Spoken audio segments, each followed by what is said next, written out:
ఉందా? అయితే ఎగిరి గంతేసే వార్త.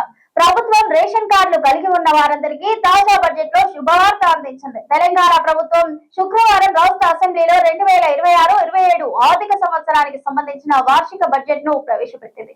ఈ బడ్జెట్ లో తెలంగాణ ప్రజలకు తీపి కబురు అందించింది. తెలంగాణలో మీకు రేషన్ కార్డు ఉందా? అయితే ఎగిరి గంతేసే వార్త. ప్రభుత్వం రేషన్ కార్డులు కలిగి ఉన్న వారందరికీ తాజా బడ్జెట్ లో శుభవార్త అందించింది. తెలంగాణ ప్రభుత్వం శుక్రవారం రాష్ట్ర అసెంబ్లీలో 2026-27 ఆర్థిక సంవత్సరానికి సంబంధించిన వార్షిక బడ్జెట్ ను ప్రవేశపెట్టింది. ఈ బడ్జెట్ లో తెలంగాణ ప్రజలకు తీపి కబురు అందించింది. బడ్జెట్ లో ఇందిరమ్మ కుటుంబ జీవిత బీమా అనే కొత్త పథకాన్ని ప్రకటించింది. ఈ పథకానికి నిధులు కేటాయిస్తూ నిర్ణయం తీసుకుంది. రాష్ట్ర అవతరణ దినోత్సవం సందర్భంగా జూన్ 2వ తేదీ నుంచి ఈ పథకాన్ని ప్రారంభించనున్నట్లు స్పష్టం చేసింది. అసలు ఈ పథకం ఏంటి, ఎవరెవరికి లబ్ధి చేకూరుతుంది అనే పూర్తి వివరాలు తెలుసుకుందాం. రాష్ట్రంలోని ప్రజలకు ఇన్సూరెన్స్ సౌకర్యం కల్పించడమే ఈ పథకం లక్ష్యం. ప్రతి కుటుంబానికి 5 లక్షల ఇన్సూరెన్స్ సదుపాయం కల్పిస్తారు. రాష్ట్ర వ్యాప్తంగా 1.15 కోట్ల కుటుంబాలకు ఇన్సూరెన్స్ అందించాలని నిర్ణయం తీసుకుంది. సామాజిక అంతరాలతో సంబంధం లేకుండా కుటుంబ జీవిత బీమా కల్పించనుంది.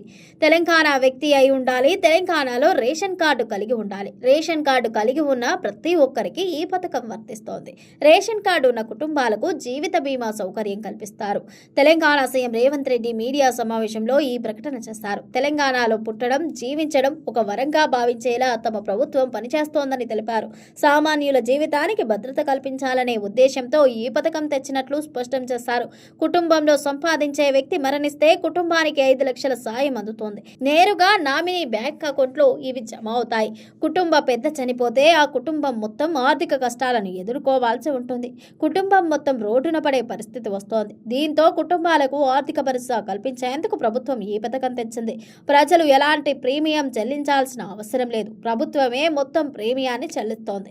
దీనివల్ల ప్రజలపై ఎలాంటి భారం పడదు. బడ్జెట్లో ఈ పథకానికి నిధులు కేటాయించడంతో అమలు చేసేందుకు రంగం సిద్ధమైంది.